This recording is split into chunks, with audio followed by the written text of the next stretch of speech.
eran como las dos. Buenas tardes, compañeros. Nosotros vamos a presentar el tema de dengue. Y el equipo está conformado por Sofi, Arevalo, Memo y yo soy. Bueno, el dengue va a ser una enfermedad infecciosa viral sistémica y también dinámica, que va a ser transmitida por un vector. El vector va a ser el Aedes aegyptus y el Aedes albopictus, que en este caso puede cursar con cuadros amplios, desde que pueden ser asintomáticos o también pueden ser graves, que pueden llegar a ser muy letales. Bueno, en la guía de práctica clínica nos dice y nos lo divide el dengue como dengue no grave y dengue grave. El dengue no grave va a estar constituido por el grupo A y B, que en este caso el grupo A va a ser aquel que tiene sin signos de alarma y el grupo B va a ser el que tenga con signos de alarma. En la siguiente tabla se puede ver esta clasificación. En el dengue sin signos de alarma va a ser aquella persona que vive o viaja y llega a un lugar endémico de esta enfermedad y va a cursar con fiebre de 2 a 7 días y se le van a que pueda tener 2 o más signos, como lo que son náuseas, vómitos, exantema, cefalea o dolor retroocular, así también como lo que es dolor generalizado como mialgias o artralgias, y también puede que salga positivo lo que es la prueba de petequias y también una leucopenia.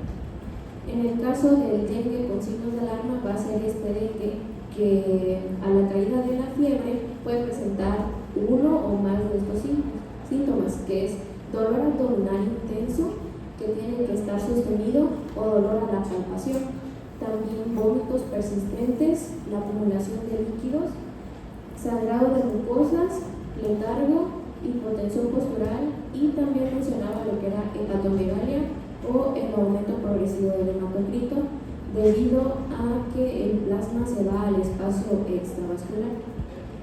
Y en el dengue grave vamos a tener un cuadro clínico en el cual puede haber choque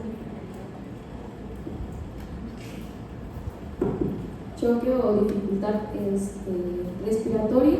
También va a haber sangrado grave y van a estar comprometidos órganos muy importantes, como puede ser el hígado o también el encéfalo. Bueno, como ya lo mencionamos, hay diversos tipos de virus que presentan que pueden presentarse entre las familias que se encuentran en los mosquitos. Tenemos la Flaviolidae, que es la más destacada, de la cual derivan los diversos tipos de dengue, que van del tipo 1 al tipo 4. Estos normalmente, pues, su recurrencia o su presentación cuando pican desde la mañana a la tarde, que son los horarios más calurosos. Asimismo, también podemos mencionar que el huésped es el ser humano, es el huésped natural, es el único reservorio en quien se presenta la transmisión de este tipo de enfermedades mediante el mosquito. Y como podemos ver en la siguiente tabla, pues tenemos a los países con principal inicio de presencia de dengue. En primer lugar tenemos a Brasil, pero como podemos observar, México contempla el segundo lugar, por lo tanto hay una gran cantidad de casos que se presentan, por lo que se dice que se presentan en áreas tropicales, en áreas de la periferia, esto porque ahí se encuentran la mayor producción de este tipo de mosquitos.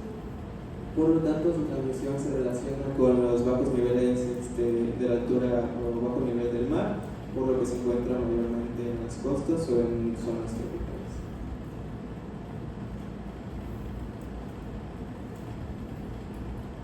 Como lo mencionó mi compañero, pues este va a ser un gran factor de riesgo el residir en estas zonas endémicas o también el ir a visitarlas, ¿no? Y no tener estas precauciones. Nuestra bibliografía mencionaba que es un tema de salud pública debido a que se reportan aproximadamente 50 millones de casos al año con 500,000 hospitalizaciones. En este caso, alguno de los factores de riesgo que se mencionó pues es vivir en estas zonas, viajar, que tengan altas temperaturas o también lo que son los estancamientos. Va más a lo que es la sanidad y lo que es el educar a la población, ¿no? Bueno, la bibliografía menciona que en promoción de la salud refiere a lo que es la educación hacia la población si llegas de visita a un lugar que sabes que tiene este tipo de enfermedad, pues lo preferible es también dentro de las casas tener lo que son las mallas mosquiteras, lo que son los edredones para dormir, que son especiales para asegurarnos que el mosquito no tenga contacto con lo que es la persona. También lo que son insecticidas, repelentes que sean amigables con el medio ambiente, y también educar a las personas para que no haya acúmulo de cosas en el cual pueda ser reservorio para que este mosquito pueda seguir reproduciéndose. En la protección específica mencionaba la bibliografía de una vacuna tetravalente. Las dos aprobadas por la OMS es la Dengavaxina y la Kenda, que en este caso la primera va a ser una vacuna atenuada viva, la cual tiene una serie de 3 dosis de intervalos de 6 meses, y las edades en las que se puede aplicar son personas de 9 a 45 o también de 9 a 60, pero esto depende de la región en la que lo estén aplicando. Y la otra es una bacteria viva atenuada que va a tener una serie de 2 dosis con 3 meses de intervalos entre ellas, y la edad recomendable es como de 6 a 16 con un límite de 6 a 60 años que se pueden aplicar. En cuestión de la Dengavaxina, casi no se usa porque se necesita un cribado, es decir, que la persona salga positiva a esto, a que tuvo la enfermedad, para poder aplicar. Bueno, nos dice que existen 4 fases bien identificadas. No todos los pacientes lo van a tener estas fases, y eso van a depender de la inmunidad del paciente, cómo se encuentra inmunológicamente, las comorbilidades que se asocian a factores de riesgo, exposiciones previas a la enfermedad y la virulencia. Estas son las 4 fases de las que habla. Primero habla de la fase de incubación, que es de 3 a 10 días, la fase febril de los 2 a 7 días, y la fase crítica de 3 al 7º día ya inicia la fiebre, y aquí es donde puede haber lo que es sanidad de lo que es plasma. Y la fase de recuperación, donde ya es la respuesta de líquidos. En la fase ¿Qué tipo de choque se presenta en el polémico? Pues el hemorragia va a llevar un choque hipovolémico. A todos les toca. La hemorragia lo lleva en choque. Si es masiva, sí. ¿Por qué sería masiva? Porque no hay coagulación, entonces la hemorragia va a ser. ¿Pero por qué? He leído que puede causar shock isquémico por la salida de plasma en el espacio extravascular. Si sale plasma, es distributivo. Como el hemorrágico.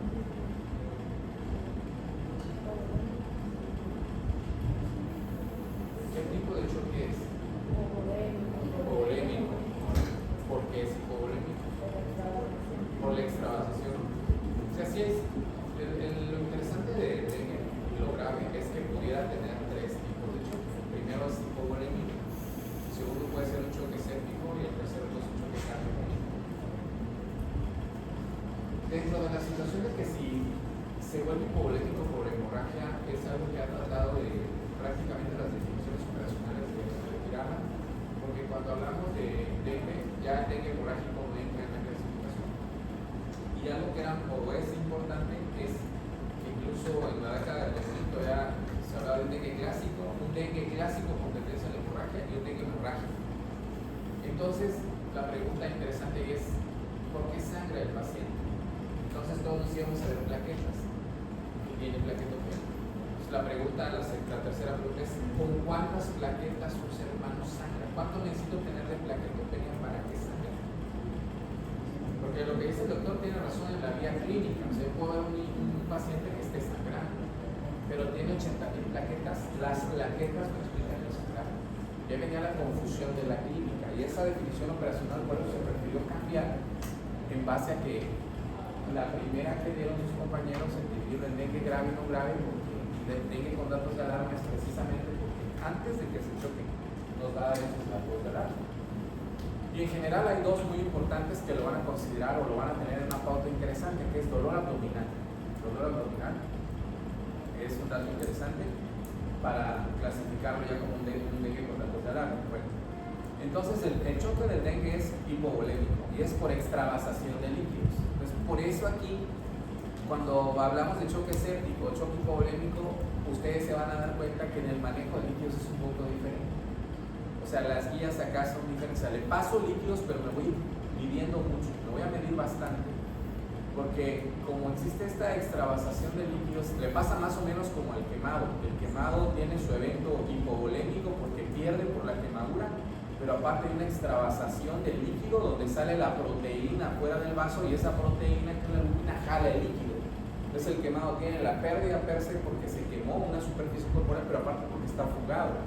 El quemado lo puedo ver chocado y edematizado, y el del dengue también lo puede ver con tantito edema o edematizado y chocado. Y es algo que nos confunde en el primer nivel de atención, que el niño esté edematizado y que esté chocado. Entonces el primero es choque hipovolémico.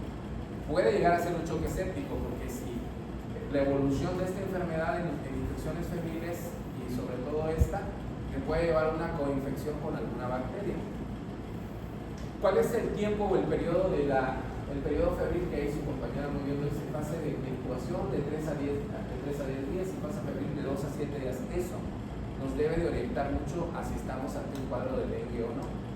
No es normal que alguien que yo clasifique como dengue lleve ya 14 días de fiebre. Si lleva 14 días de fiebre y me sale, y aquí es bien interesante lo que dijeron al principio, ¿qué pruebas le voy a tomar yo al niño? Lo vamos a ver más adelante porque depende mucho de eso, de que nos confunde la definición operacional, nos confunde la clínica y nos confunde el laboratorio. Porque cuando ustedes piden prueba para dengue, precisamente el día que una enfermera pidió una solicitud, su hijo llevaba un día de fiebre.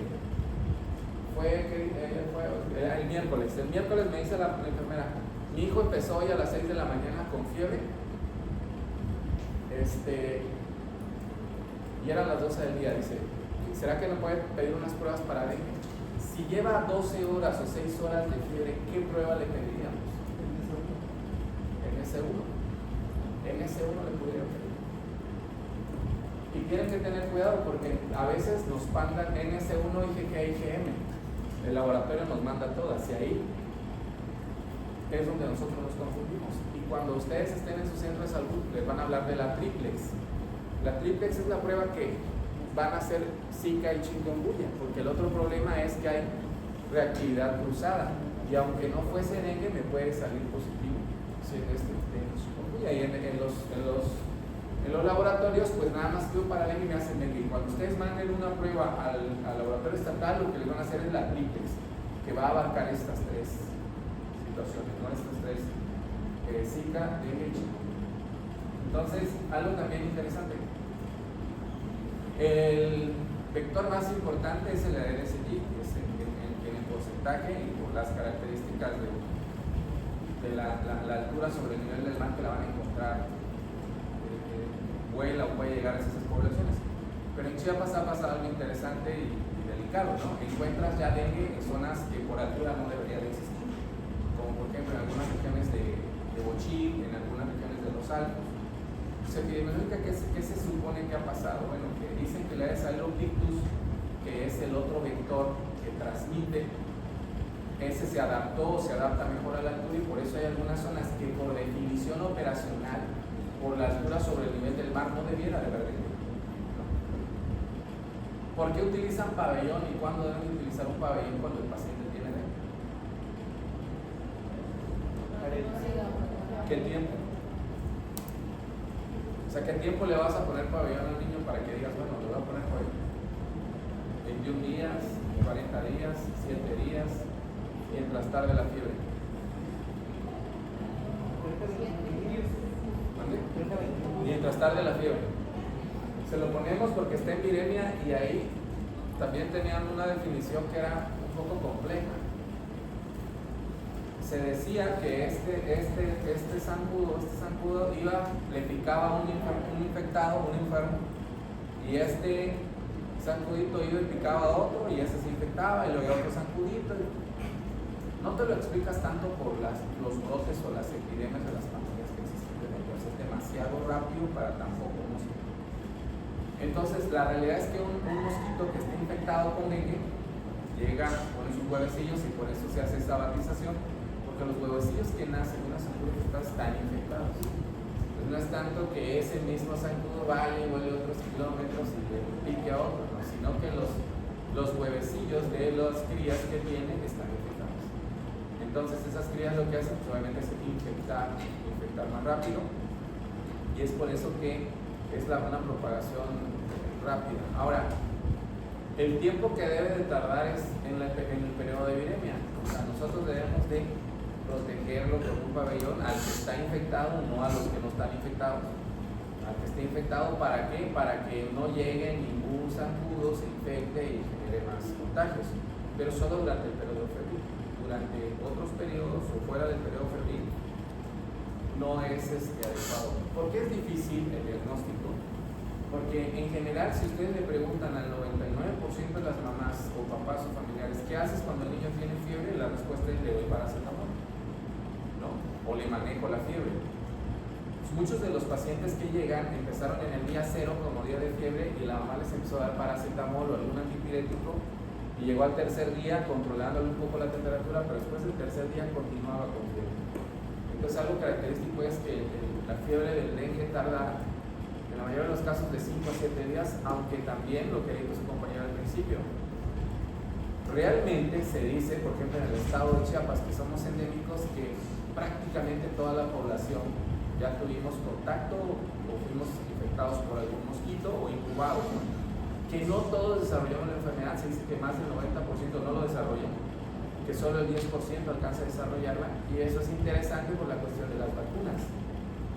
Las vacunas, la mayoría de ellas hablan de que para que me apliquen a mí, a partir de los 9 años la vacuna, debería tener una prima infección, o sea, debiera de estar ya sensibilizado.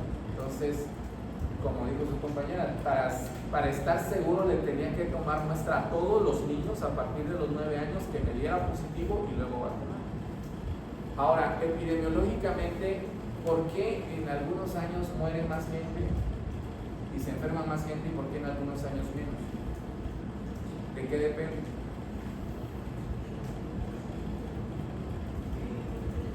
Porque comúnmente cuando nos dio COVID en el 2019 casi ni reportamos dengue. Bueno, no sé si fuera porque la pandemia de COVID era más grave, pero no se reportaron casi casos, ¿no? Y muy pocos y no hubo tantas defunciones. Pero en el 2017 hubieron 297 defunciones en el estado, ¿no? Pero muchas. ¿Ustedes qué creen que tenga que ver para que un año sea? Incluso epidemiológicamente, si lo revisaron, dicen que a veces son cíclicos. O sea, dices, un año nos va muy mal, el siguiente año tranquilo, el tercero tranquilo, el cuarto otra vez nos va mal. ¿De qué depende? Pero vemos del huésped y de la gente. ¿Qué tendría que ver? El huésped pues somos los mismos, ¿no? Pero el agente... Exacto. ¿Existe alguna cepa más virulenta o más agresiva? Sí, creo que es la 2. La 2.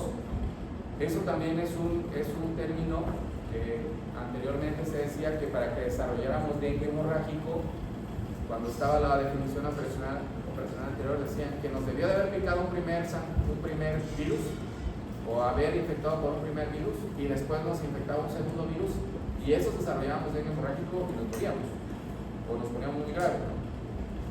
Entonces ahora se sabe que no, que puede ser que solo tengas la infección de primoinfección o de primera vez con ese virus que te tocó ese año, que era el número 2 o el 2, y que realmente te fue muy mal por eso. Entonces, ¿por qué algunos sangran o por qué algunos van a fallecer sin llegar a sangrar? Bueno, porque antes de que llegues a sangrar te chocas, y ahorita lo van a ver con el periodo de la fiebre.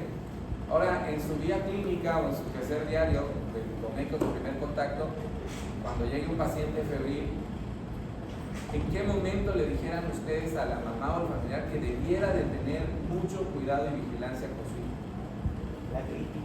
¿Mande? La crítica. ¿A partir de cuándo? De que deja de tener fiebre. Exacto. Esa es otra confusión. Entonces, la mayoría de las enfermedades un porcentaje muy alto de ellos, cuando termina la viremia, cuando ya no hay fiebre, el niño va hacia la mejoría. O sea, si nosotros midiéramos sus citoquinas y sus proinflamatorios, fuera la mejoría. En el dengue es, tiene fiebre, aquí tiene ataque al estado general, y ahí vas a diagnosticar o ver algunos que están muy deteriorados, acostados, no se pueden mover, tienen llanto, tienen artralgias. Y exactamente cuando viene el periodo de afebril, es cuando ustedes pueden medir que las plaquetas se van hacia abajo, o sea, empiezan a descender. Es en el periodo crítico donde las plaquetas empiezan a descender, pero antes de que desciendan las plaquetas, puede ser que ya tenga una fuga capilar muy importante. Si tomáramos la biometría hemática, ¿qué dato nos llamaría la atención en la VH antes que las plaquetas? El hematocrito. ¿Cómo va a estar el hematocrito? Elevado. Entonces es algo que nos indica, no está con diarrea, no está con vómito, no está sangrando y tiene un hematocrito alto, está hemoconcentrado. Entonces, antes de que vean las plaquetas, los datos interesantes en la bioquímica es, en la clínica termina la fiebre, en la bioquímica se eleva el hematocrito y en la clínica hay dolor abdominal. Si hay dolor abdominal, elevación del hematocrito y algunos otros datos, pero dolor abdominal como un dato interesante, porque la pregunta es ¿por qué le duele el abdomen? Porque hay un porcentaje muy alto que nos confundimos y decimos que tienen una apendicitis y entraban algunos pacientes a quirófano por diagnóstico de apendicitis y se decía que al final de cuentas no era una apendicitis. ¿Por qué le duele el abdomen? Sí, exacto. Hay una fuga también a nivel abdominal y hay una irritación peritoneal por esa fuga. O sea, incluso es un dolor que disimula más una pancreatitis que una apendicitis. A final de cuentas que recuerden que el niño con apendicitis o pancreatitis o infección de vías urinarias no es tan específico para la región abdominal afectada, es un dolor generalizado, no es focalizado. Entonces se me hace difícil el diagnóstico, pero dolor abdominal, intolerancia a los alimentos o vómitos son datos importantes en la clínica. Bueno, ahorita que lleguen ahí a la parte de vamos a continuar con el tema, a la parte del tratamiento. Fíjense ustedes bien que empezamos con cargas de líquidos, pero hay grupos de edad, hay adulto mayor, hay embarazada, hay adulto y hay niño. Para todos aquí, a diferencia de los otros grupos y de los otros choques, en este caso, van a ser diferentes. El volumen que vamos a ir transfiriendo, dependiendo de la edad y dependiendo de la condición del paciente, vamos a ir midiendo porque nos podemos pasar de volumen. ¿Y qué pasaría si un paciente que está infectado, que tiene un proceso viral activo, está fugado, o sea, tiene una fuga, está extravasado, le pongo muchas cargas de líquido? ¿Qué pudiera pasar? Que me llevara una falla cardíaca derecha, o sea, que también empezara a dar un problema cardíaco. Entonces, ¿qué puede pasar? Que ya no solo esté tratando al shock hipovolémico, sino que esté tratando a una falla. Ya, bueno, continuamos. Bueno, lo que tenemos aquí es la sintomatología, principalmente inicia con lo que es lo que acaba de explicar. Entra el virus a través de la piel, lo que infecta primero son las células de la célula, pero las que son inmaduras. La entrada la hace a través de que es mediada por la unión de los receptores del virión, o sea, del receptor del virión, y son liberadas estos pequeños pedacitos en lo que es la dermis y en las células del ángel.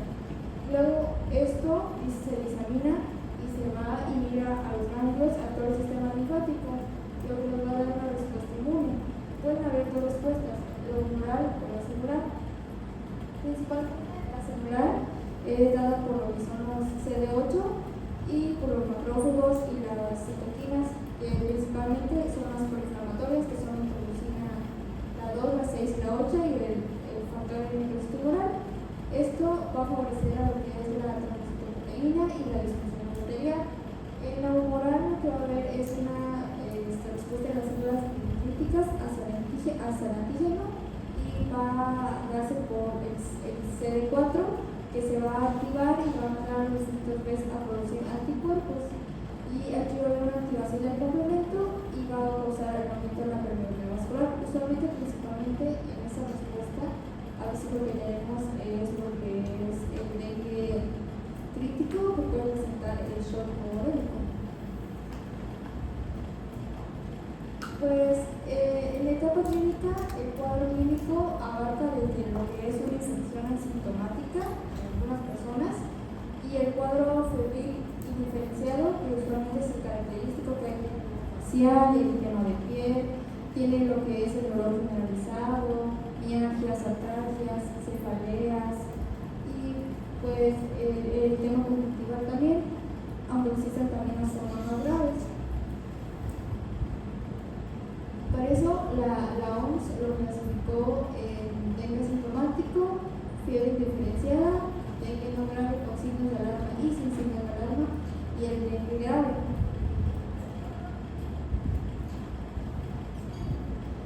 Bueno, el dengue grave principalmente se va a dar con las manifestaciones de forma plasmática. Principalmente hay un síndrome de choque por dengue que se puede diferenciar por una presión diferenciada de menos de 20 grados de mercurio, o puede tener taquicardias y también puede tener constricción periférica.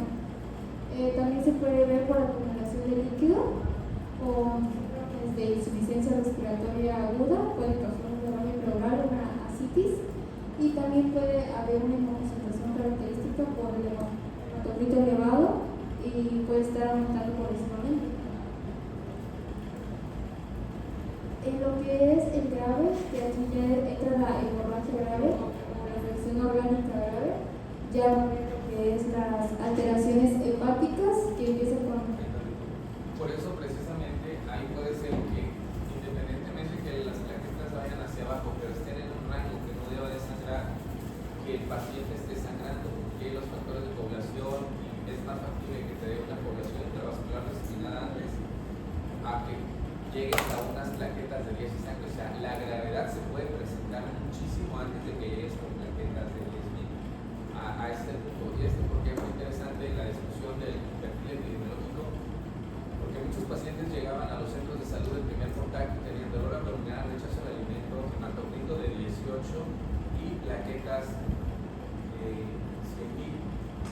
Entonces se volvieron a citar a los 3 días para tomarles una biometría de control, pero ese paciente ya tenía datos de alarma, que era dolor abdominal, intolerancia a la vía oral, y se estaba yendo en dengue grave. Entonces este comentario va a que no nos guiemos tanto ya de las plaquetas, sino de la clínica antes de...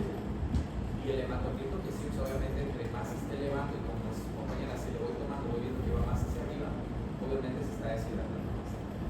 Entonces, incluso les digo, puede ser que ya esté grave, ya esté chocado, ya estemos intubando, y que tomen las plaquetas y tenga 60.000. Llegará el momento, y hay muchos pacientes que sí también llegan a tener un consumo de plaquetas muy importante, pero puede ser plaquetas normales, el paciente grave y fallecer antes de que veamos un exceso de las plaquetas. Y es por la parte que se pone la alteración de la función hepática. Y también incluso algunos como el dengue o el salmonela se han reportado casos de hepatitis pues, viral en este caso, y el salmonela bacteriana, o sea, tiene diferentes órganos blancos. Ahora, no es poco común que cuando ya un paciente con dengue que tenga 10 días en terapia intensiva pediátrica le tome un hemocultivo y se haga que tiene Klebsiella y polioxocorona.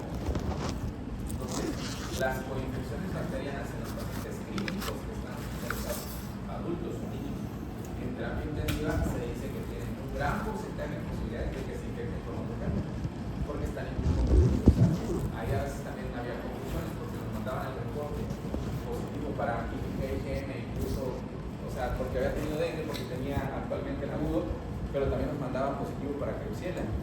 Y decíamos, oye, ¿qué será que la Klebsiella? No, en ese orden, primero fue el dengue, lo deterioró y ahorita probablemente también nos esté tronando una bacteria. Pero en la evolución natural de la enfermedad debemos de reconocer que antes fue el dengue. Porque obviamente, si no caeríamos en que todo el paciente que tiene dengue terminaría infectándose con bacterias. No es así. Entonces los críticos, los que van a las terapias, los que llegan a estar en el momento grave o con datos de alarma tienen alta posibilidad. Y un marcaje interesante de esos niños es de que no desciende la fiebre. O sea, llega a los 7, tengo las pruebas positivas para dengue, ya sé que es dengue, llega a los 7 días, está en estado crítico y sigue teniendo fiebre. Esa fiebre, después de los 7 o 10 días como máximo, ya no es por el dengue, porque ya está en la fase crítica, tal vez ya se coinfectó. Y ahí sí me obliga a mí a tomar hemocultivos, no voy a hacer una candidemia, voy a hacer un una Klebsiella, una Pseudomonas, y ahí me obliga a atacar de los dos lados. Y entonces ahí ya pudiera tener choque hipovolémico, choque séptico y cardiogénico. Esa es la complicación de la evolución. Bueno, ¿qué más? Bueno, como sigue diciendo, también puede haber lo que son problemas gastrointestinales, como vómito persistente, dolor abdominal, alteraciones de la conciencia, afecciones cardíacas y afección renal a otros órganos. Pues la manifestación debe ser que incluya 4 variantes. Primero, lo que es la fiebre identificada. En un dengue común usualmente pues, hay fiebre elevada, cefalea, eritema, mialgias, artralgias, y ya se podría identificar como un dengue grave o llegando a lo que es hemorrágico, poder hacer pruebas como la del torniquete, hacer caso a los síntomas como las petequias o la equimosis o manifestaciones de sangrado y la trombocitopenia. Y al último, lo más importante es el síndrome del choque. En la prevención secundaria, pues usualmente nos decían que este se basa principalmente en lo que son antecedentes epidemiológicos, en el cuadro clínico y datos de laboratorio. Como primero, las complicaciones importantes siempre aparecen después del cese de la fiebre, y este se le puede llamar periodo crítico y es importante vigilar. Este se caracteriza por que hay desaparición de la fiebre, también hay disminución de las plaquetas y aumenta lo que es el hematocrito. Y también incluir que las señales de alarma para un dengue con signo de alarma son lo que es el dolor abdominal intenso, el vómito persistente, los cambios súbitos de fiebre a hipotermia y que hayan cambios en el nivel de conciencia del paciente. Y principalmente, pues lo que aquí también son las manifestaciones hemorrágicas, como les decía, que podemos la prueba del torniquete, la equimosis, y pues también hay una excesiva permeabilidad capilar y las plaquetas menos de 1000. Bueno, Ahora, perdón, ¿cómo ustedes, si alguien me puede preguntar, cómo ustedes lo reportarían en su hoja diaria de consulta externa? O sea, les llega un paciente a su consultorio, tiene 20 pacientes, y de esos 20 son 8 niños, y de esos 8 niños, los 8 tienen fiebre. Obviamente, si hay su compañera, fiebre más otros datos asociados, porque como estamos en una zona endémica, estamos en Chiapas, casi todo el que tenga fiebre a partir de ahorita, de abril hasta diciembre, porque esa es otra cosa interesante, nosotros medíamos dengue casi hasta agosto, después ya bajaban, ya no tenían que, ahora tenemos incluso en diciembre, noviembre, diciembre, casos graves o de defunciones por medios. También les digo que se ha ido adaptando a los cambios de temperatura. Pero ¿cómo nosotros le vamos a poner nuestro hoja diaria? Porque ahí hay un problema de salud pública. Entonces, si yo le pongo a todos en mi censo diario, le pongo fiebre, probable dengue, con ese probable dengue lo llevo a mi definición operacional, ¿no? Estoy diciendo que tiene fiebre, vive en una zona endémica y que tiene algún síntoma asociado. Okay. Entonces le mandamos al Instituto de Salud Pública un montón de casos, o sea, porque luego lo mismo que pasaba pues en COVID más o menos. Entonces, digamos que ellos llegan ahí al mes y tienen de todo el censo, de todos los pasantes y todos los médicos de primer contacto y de los especialistas, de todos, unidades privadas y públicas, digamos que tenemos 5,000 pacientes con probable dengue. La pregunta en salud pública y epidemiología es, ¿le tomo 5,000 muestras de dengue? ¿O a quién sí le debo de tomar cuando estoy haciendo un perfil epidemiológico? ¿Cómo se hacía esas pruebas? ¿Se acuerdan cómo eran seriadas, no? Tomábamos al 1 y luego le tomamos al 3, o de las que yo tenía tomaba 10, o de las que estaban graves tomaba al paciente grave. El detalle era sacar una muestra representativa de esos casos. Entonces, en esa revisión que se hizo en el 2017, porque vino la OPS, ya lo interesante es, en estos más adelante vamos a ver, medir muy bien la prevención arterial, es si yo mando 5,000 casos probables de dengue, ¿no? Y de esos 5,000, solo confirmo, de esos 5,000 me salen 50, y de esos 50 solo aviento 10 pruebas, y de esas 10 pruebas solo me salen 3. estadísticamente, epidemiológicamente, me van a decir que tengo pocos casos de dengue. O sea, tengo muchos sospechosos y poco confirmados. Entonces creo que lo que estaba sucediendo, lo que sucede epidemiológicamente, es que no estamos realizando bien la definición operacional y no estamos investigando bien al paciente. Entonces, ¿qué sucedía? Bueno, recuerda que cuando estuvo el secretario de salud, el doctor Castellanos, sus cifras cuando iba por COVID, teníamos más COVID y íbamos hacia abajo. Igual acá en dengue pasa lo mismo. Nosotros veíamos en el hospital o en el Gilberto Gómez Maza un dengario, no sé si saben que se hizo un dengario ahí. Un dengario porque se murieron muchos de dengue y entonces se abrieron 20 camas para dengue. Entonces ya estaba abierto y en lugar de tener más teníamos menos. O sea, hay que tener cuidado con la epidemiología. Entonces estábamos haciendo malas definiciones operacionales. Entonces, estadísticamente estábamos tomando un porcentaje de muestras en un universo muy grande que salía muy poco. Entonces, ¿qué debemos hacer nosotros como médicos de primer contacto? Hacer bien la definición operacional. Entonces, pudiera ser que yo dijera fiebre probablemente de origen viral y la dejo más abierta. Si lo vuelvo a valorar en 3 días y veo la evolución. Y un porcentaje de estos niños, como vieron ahí por las definiciones que hemos compañero, pues alguno tuvo fiebre, tuvo dengue y acabó. No pasa nada. El otro tuvo dengue, no tuvo fiebre, ese ni siquiera lo capté. Entonces, lo que se optó por hacer era que aquel que llegara grave, con dengue grave, le tomáramos muestras completas, el triplex, para hacer el perfil epidemiológico. Y obviamente que ahí no salía lo contrario, ¿no? Porque si ya solo le tomamos a esos 10 que entran a la terapia intensiva, a esos 10 niños, ¿cómo nos salía nuestra tasa de mortalidad? Alta. Al principio nos empezaba a salir alta. Entonces hay que tener cuidado con definición operacional. Si yo pongo que es dengue o probable dengue, otra cosa que también nos hicieron hincapié en comentar, por ejemplo, si digo en mi hoja diaria síndrome febril probable dengue, mi diagnóstico del CIE-10, lo que ponga en mi nota en el expediente debe de coincidir con el caso probable de dengue. Que era lo que pasaba, que por ejemplo ponía síndrome febril probable dengue y en la nota ponía sin embargo dejo amoxicilina por datos de otitis media aguda. Ese caso lo tiraba, ese caso lo sacábamos de todo el mundo o el universo de pacientes con probable dengue porque tenía su diagnóstico y tenía su otra nota.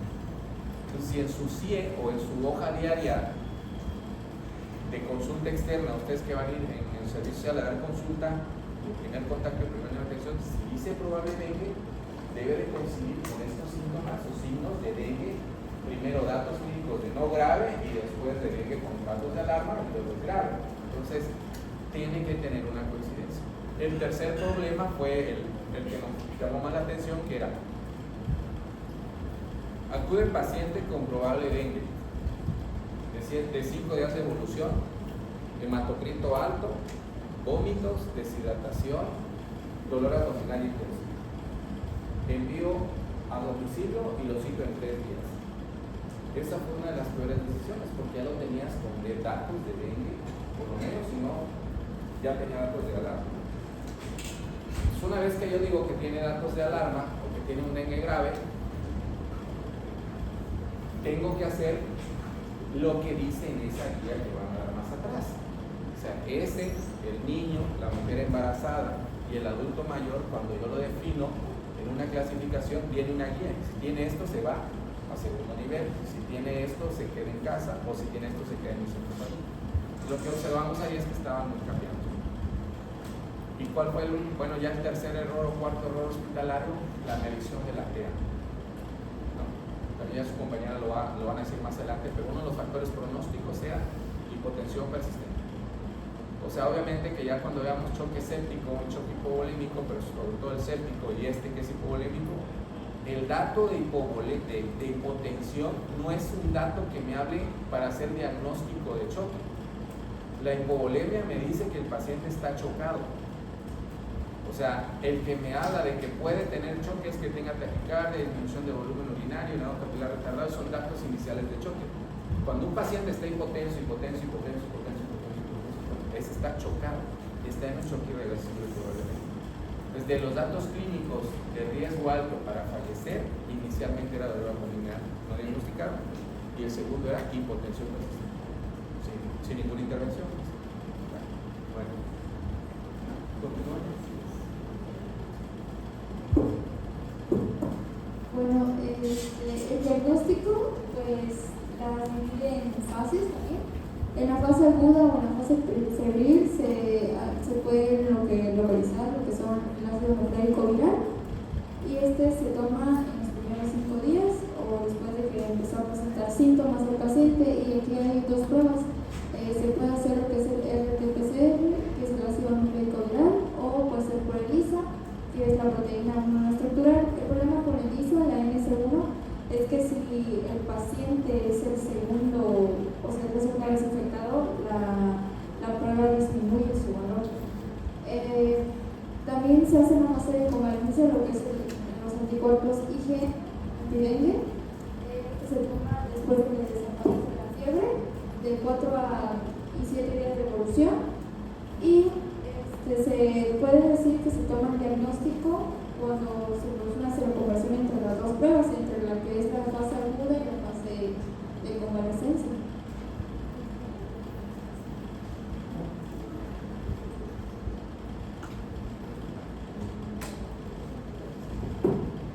Bueno, con respecto al tratamiento, antes de dar uno, se tiene que verificar el tipo de paciente, como es el grupo A, grupo B y grupo C. En el caso del A, pues es el dengue sin signos de alarma, el grupo B con signos de alarma y el grupo C es el dengue grave.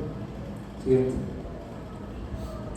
En el caso del grupo A, pues, como sabemos, es un manejo ambulatorio en comparación de los otros 2, y aquí pues debe haber un control del hematocrito, controlar la deshidratación, el manejo de líquido vía oral, observaciones hay signos de alarma, y el control de la fiebre, principalmente con paracetamol, prevención de contagio del dengue en el lugar.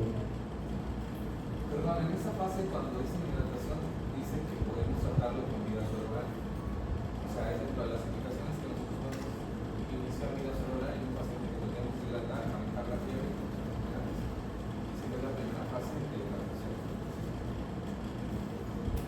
Bueno, siguiendo con este grupo, otra alternativa para el control de la fiebre, aparte del paracetamol, es el uso de esteroides, aunque se menciona que no se debe dar cuando están en dengue grave. Y en los histamínicos esta es una buena alternativa, ya que no hay presencia de sangrados ni de daño hepático.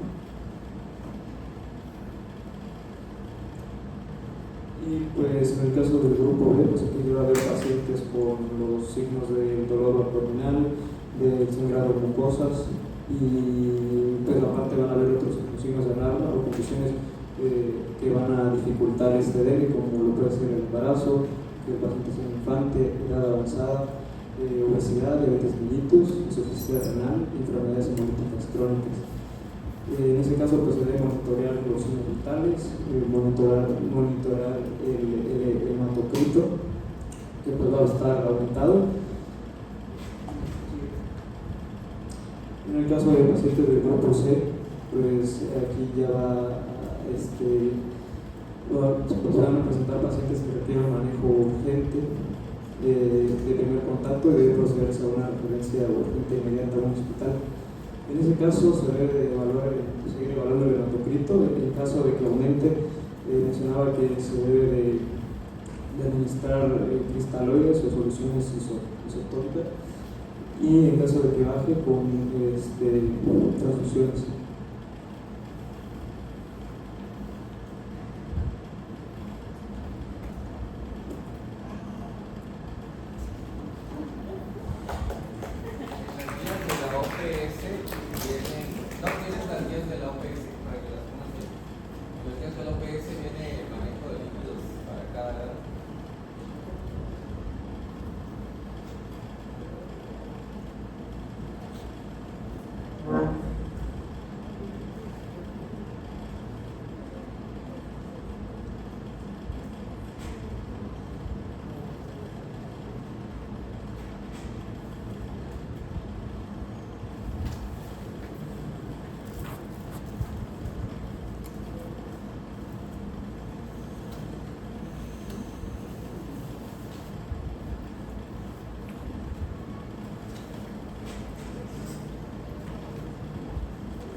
creo que es hacia abajo.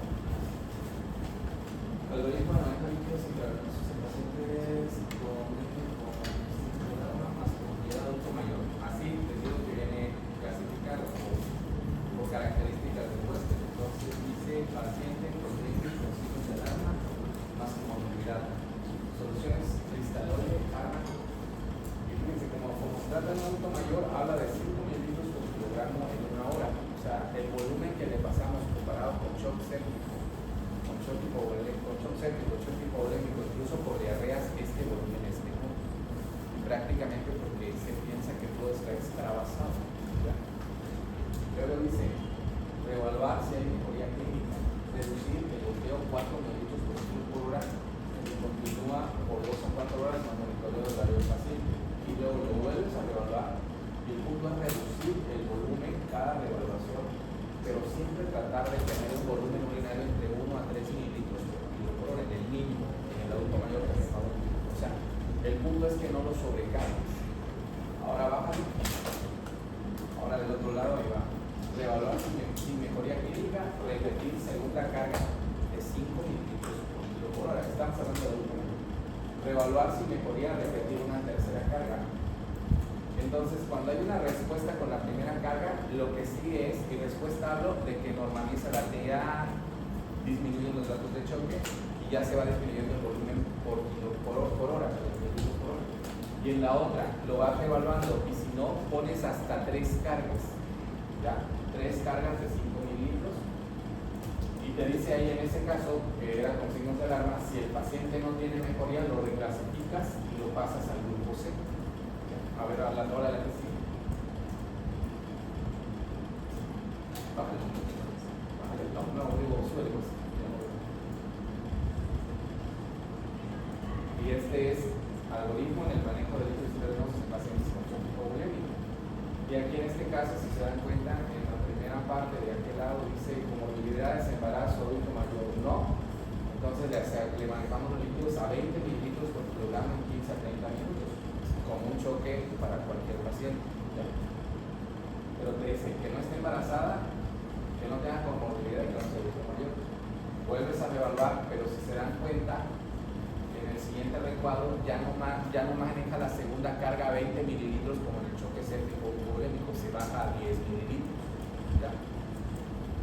Lo vuelves a reevaluar y vuelves a bajar a 5 a 7 mililitros por kilo por hora y terminas entre 3 y 5 mililitros por kilo por hora y reduce hasta 2 a 4 mililitros por hora en las siguientes 24 a 48 horas más monitoreo horario. El punto que se deben de llevar aquí es que adulto mayor embarazado con morbilidad, las cargas son menores, que son las de este lado, y vas reevaluando. De este lado dice comorbilidad embarazada adulto mayor, sí, el manejo del adulto mayor, paciente con comorbilidad de la embarazada debe ser individualizado y con monitoreo persiste con choque que es de este lado, pasas una segunda carga de 20 a 15 a 30 mililitros en 15 minutos y una tercera carga a 20. El punto es que si me da respuesta con la primera carga, bajo el volumen. Si no me da respuesta, puedo pasar 3 cargas. En el que tiene es adulto mayor embarazado con movilidad, las cargas son a 10. Y en las que no tienen comorbilidad, no es embarazada, no es adulto mayor, le puedo empezar las cargas a 20. Si en la primera carga de 20 mejora, bajo el volumen.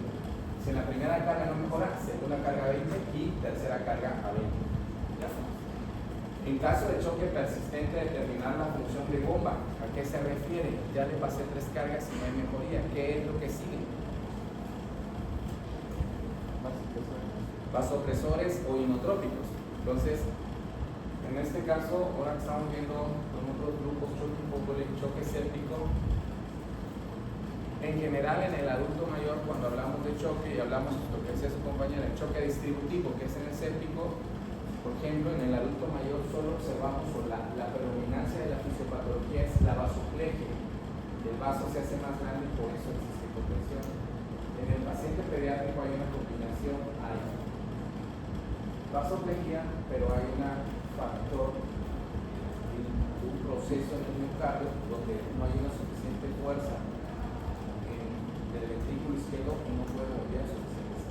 Entonces, ya más adelante, cuando ustedes vayan al internado, cuando estén en urgencias, en medicina interna o pediatría, se darán cuenta que por eso, en la mayoría iniciamos o empiezan el manejo en choque, iniciamos muy pronto por los vasopresores. Empezamos con vasopresores y tenemos un lugar de respuesta, porque como está el vaso, digamos, agrandado, a la primera carga y a la primera infusión de vasopresores, meto cargas y luego vasopresores y mejora, porque solo con eso voy a curar las recargas. El detalle del niño es que si yo lo tuviera así y le meto solo vasopresores, le meto un vasopresor, una adrenalina, entonces lo que voy a hacer es de que voy a incrementar el volumen al corazón, a la bomba, pero después va a tener problemas para bombear. Y allá en el caso del niño o del adulto mayor o de la mujer embarazada es donde se tiene que utilizar inotrópicos. En general, en el paciente adulto, en el paciente pediátrico, hablando de choque, después de que pasan las cargas, hace mucho tiempo empezamos como dopamina para darle esa fuerza al corazón. Ahorita estamos iniciando en algunos casos de epinefrina o epinefrina, que me cubre los dos factores, tanto mejora la bomba como mejora un poco la vasoconstricción. Apunten en su cuaderno milrinona y levosimendan y vasopresina. Estudienlo en sus vacaciones. Pongan vasopresina. La vasopresina es un medicamento que se está utilizando muy bien, les va a tocar a ustedes. Eso es lo que les va a tocar a ustedes. Nosotros ya nos quedamos con dopamina y noradrenalina. Ahorita estamos utilizando vasopresinas, milrinona y levosimendan. Léanlo, les va a llamar mucho la atención, les va a interesar. Porque levosimendan y milrinona comparado con nolépico cuestan 1,200 y nolépico cuesta 100 pesos la ampolleta, ¿no? Pero ¿por qué prefiere el instituto o nuestros servicios de salud meter un medicamento tan caro? ¿Por qué? Ustedes se van a dar cuenta que tiene una característica muy especial de estos medicamentos, porque ahora se piensa en que lo que yo le voy a meter como un vasoconstrictor, como un inotrópico, al final de cuentas ustedes analizan la farmacocinética y la farmacodinámica de un fármaco, tiene sus vías de eliminación y tiene sus efectos secundarios y tiene sus radicales libres. Esto que les acabo de decir nosotros es lo que tratamos de evitar, que sea bueno para mejorar la bomba, bueno para mejorar la posición, pero que haga menos lesión a la célula, al endotelio, todo eso. Entonces lean esos por favor. Y esos ya los van a tener ustedes, ya ahorita que estamos en un software, ya hay milrinona, van a tener levosimendan y van a tener vasopresina. No quiere decir que en su centro de salud lo van a tener, ahí está lo interesante. En su segundo nivel y tercer nivel en su centro de salud hay dopamina, dobutamina, adrenalina, norepinefrina, epinefrina. Son así. Y dexametasona, que hay de un montón, y hidrocortisona. No está indicado o no, las recomendaciones nos han dicho que nos vaya o le va a ir bien utilizando esteroides en el caso de equipo. Pero si el niño hace un choque séptico, recuerden que aquí estamos hablando de la guía de dengue, choque por dengue, que generalmente es hipovolémico. Cuando ese niño cambie y llega un choque séptico, que ustedes sepan que es un séptico, ahí van a agarrar otra guía y van a decir, niño con choque séptico, y busquen ahí abajo de la guía y dice que sí podemos utilizar esto, pero tienen que reclasificar el caso. No pueden decir, tenía dengue, el pasillo por persona para ver qué pasaba. Entonces tenía dengue más choque séptico, problema séptico, pensaba que había una bacteria y no me respondió, entonces le puse esteroide. Eso sí es válido, ¿no? Dependiendo de la reclasificación del choque. Bueno, ¿qué más? ¿Dudas, preguntas? Les recomiendo que lean la guía o que revisen la guía. Así lo clasifico después de que clasifico al paciente como el plan ABC de diarreas. Si es A o si es sin datos de alarma, si es con datos de alarma, si es grave, si es choque. Y ahí viene la guía. ¿Tiene esto? Me toca esto. Si con esto que le dice no mejoró y me pasa esto, me pasa la clasificación de choque. Me voy a brincar. Y al revés, igual. Lo tenía aquí con datos de alarma, lo estabilicé, le pasé cargas, mejoró. Lo puedo regresar a la primera fase. Levosimendan. No es levosimendan, no. Y clínicamente, ¿cómo podemos diferenciar las alternativas?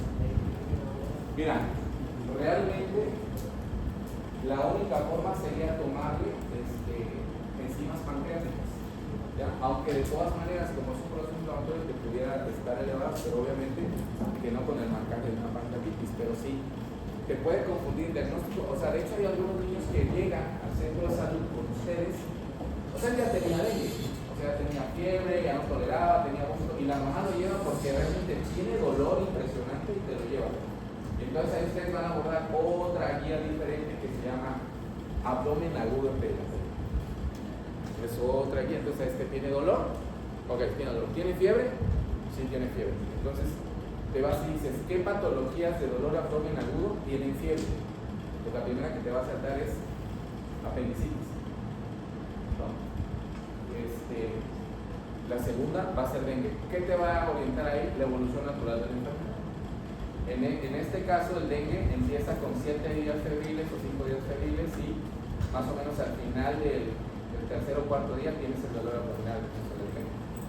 Recuerden que en la apendicitis, no, si ya vieron la apendicitis en adulto o en otras edades, empieza, el primer día tiene fiebre, puede tener vómito, inmediatamente después tiene dolor, un abdomen agudo en las primeras 24 o 48 horas. No te da tanto tiempo. Diagnóstico diferencial también salmonela, con dengue. Insisten a veces en que no, es que no fue dengue, fue salmonela. La salmonela sí te tarda más de 10 días con fiebre. Te puede tardar el cuadro 10 días con fiebre y eso no te cuadra o no te clasifica para dengue, porque dengue dicen que tiene desde presencia de la fiebre a los 5 o 7 días. Y algo que sí se complica mucho, bueno, nosotros quisiéramos que nos llevaran al paciente como dice la OPS o como dice su libro, pero no te lo llevan así, o sea, te lo llevan y te dicen, ya tienes 5 días doctor con fiebre, ya tomo paracetamol, ibuprofeno, amoxicilina, solo es para usted, le di vitamina K, le di hierro y le di gotitas de silicona. O sea, no llega así llega manipulado, le damos nosotros. Entonces, ahí lo más importante que siempre nos va a salvar es la historia clínica. ¿Cuál es el problema? Usted ya ha ido a clínica con el doctor Diego, con el doctor Mijangos y con el doctor Aranda. Ya realizaron esas historias clínicas. Nos pierden más que otra cosa. O sea, lees la historia clínica del recién nacido y dices, bueno, ¿en qué momento? O sea, te dice que llegó la mamá, tenía dolor y bueno, ¿en qué momento lo hospitalicé? No sé, porque no dice más. Entonces, algo que les puedo recomendar es que enfaticen en la historia clínica. No se sientan agobiados, o sea, día 1 tuvo fiebre, llegó a tanto, día así por numerito, y eso les va a salvar.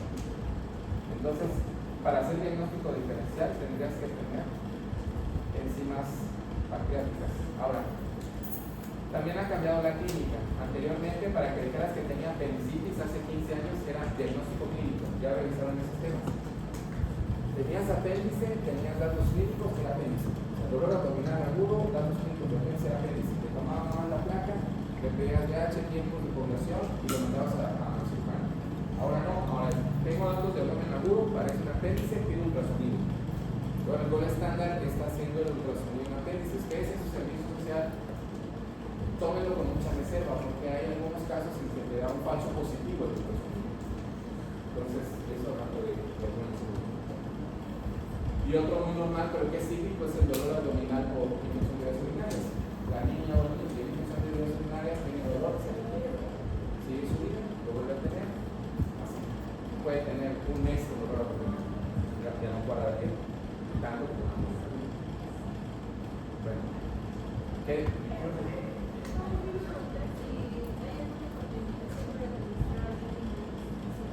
Fíjate que no estrictamente, pero no se prefiere que lo hagas en la etapa más aguda porque como está jugado, le llamamos nosotros, está demasiado permeable. Es lo mismo que pasa en el quemado.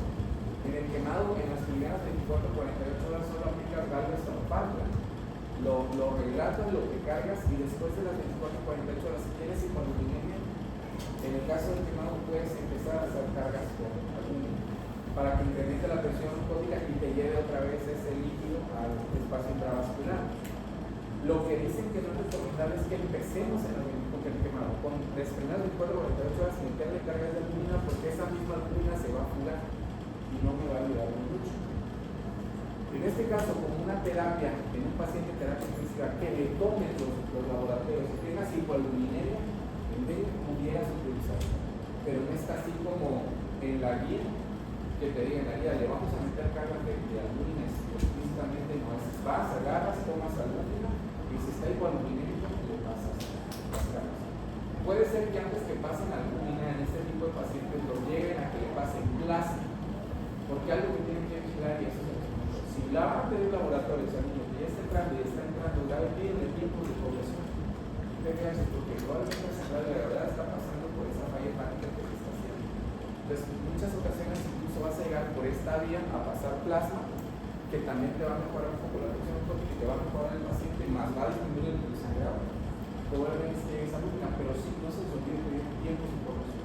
Y otra que no te la permiten en la dieta de UPS es que tú veas a un paciente que, por ejemplo, está en el internado, no sé, y el doctor tiene guardia, y le entrega al doctor, no, pues estuvo toda la noche bien, y él le debe preguntar, ¿cómo estuvo la tela?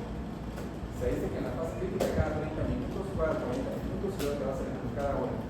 No puedes entregar a un paciente que tenga dengue grave, porque digamos, le tomé la tela a las 8 de la noche, y ahorita a las 8 de la mañana ya se murió. Entonces, cuando hacíamos las revisiones de casos por defunción, veíamos si veíamos las espigas y no había formado TEA. Uno de los datos ya intrahospitalarios es que veíamos a enfermera, este chico que tiene dengue, o este abuelito que tiene dengue, o la mujer embarazada que tiene dengue, le digo que a cada 40 minutos no van a dormir, pero cada 40 minutos, y volumen urinario, ya hace su gráfico, porque puede pasar de con datos de alarma a un grave, un choque muy rápido. Entonces, recuerden que esta guía es, si tiene esto, le pongo estas cargas, estos líquidos, si pasa a grave, le toca este, si pasa a choque rápido. O sea, la diferencia son 5 mililitros y aquí son 20 mililitros.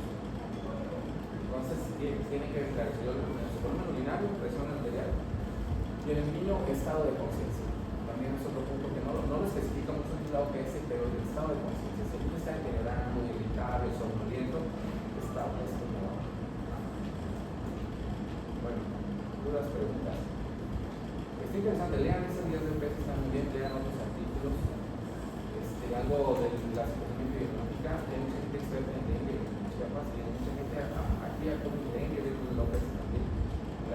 Los encargados de laboratorio estatal son muy buenos, pero también nosotros a veces nos confundimos. Por ejemplo, nos llega un niño en Madrid, le pedimos toda la batería de dengue y se la mandamos a la jurisdicción sanitaria, que nos corresponda que hace la jurisdicción sanitaria del primero lo tira, ¿no? Lo más seguro, porque no nos va a correr los 3 tubos. Si nosotros no revisamos en qué momento está y qué debo de pedir, cuando ustedes todavía estaban, porque ya habían en 2020 ya habían nacido, 2020, 2002, 2003, ya se hacían algo que le llamamos, cuando había esta cosa de la clasificación anterior de dengue, que se llamaba dengue clásico, para nosotros hacer un barrido epidemiológico era complicado, porque era el paciente que llegó tiene dengue y lo clasificábamos como dengue y le tomábamos muestra, ¿no? El pasante. Una vez que le tomábamos muestra, le pedíamos una inyección. ¿Dónde vive usted? Entonces me decía, en la casa tal, entonces íbamos a nuestro croquis y buscábamos la casa y la manzana. Ok. En esa casa que vivía, tenías que abarcar 4 cuadras hacia el norte, 4 cuadras hacia el sur, 4 cuadras hacia el este y el oeste, un barrido. Estaría todo el personal de enfermería, los médicos pasantes, hasta los ingenieros que estaban ahí. Ibas paloteando fiebres, a veces tocaba, ¿no? Hay gente que tiene fiebre aquí, sí, ¿cuándo? Sí, ok, ¿cuándo empezaron? Entonces, era un relajo caótico. Entonces teníamos un mal control epidemiológico, porque primero no acabábamos nunca.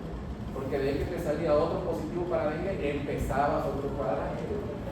Entonces, eso afortunadamente, ahora ya se toma escalonado, las muestras, y la otra es, ahorita, cuando tuvimos mucha muerte en el 2017 fue paciente grave.